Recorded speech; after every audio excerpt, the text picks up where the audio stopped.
ಇದೇನು 1.5 ಕಿಲೋಮೀಟರ್ ಇರ್ಬೇಕು ಅನ್ನಿಸ್ತದ ಅಲ್ಲ? ಅದ ಸರ್ 1.5 ಕಿಲೋಮೀಟರ್ ಇದೆ ಸರ್. ಬ್ರಿಡ್ಜ್ ಹೈಟ್ ಜಾಸ್ತಿ ಮಾಡಬೇಕಾಯ್ತು. ಇಲ್ಲ ಮಾಡ್ಬೇಕು ಸ್ವಲ್ಪ ಮೇನ್ ಮಹಾರಾಷ್ಟ್ರ ಕನೆಕ್ಟಿವ್ ಅದಲ್ಲ. ಲಕ್ಕಂದ ಬ್ರಿಡ್ಜ್ ಹೋಗ್ಬಿಟ್ಟಿದೆ ಸರ್. ಓಕೆ, ಗೋಜಿದುರ್ಗ ಹೋಗೋಣ. ಹಾಂ ಆಯ್ತು ಸರ್.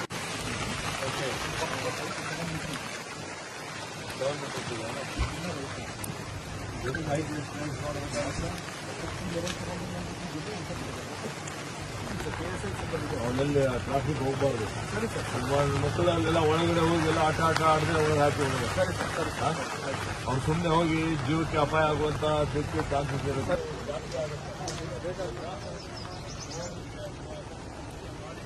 ಈಗ ಬಾಲ್ಕಿಯಲ್ಲಿ ಇನ್ಕಮ್ ಬ್ಯಾರೇಜ್ ಎಷ್ಟಿದೆ? ಅವೆಲ್ಲ ಸಪೋರ್ಟ್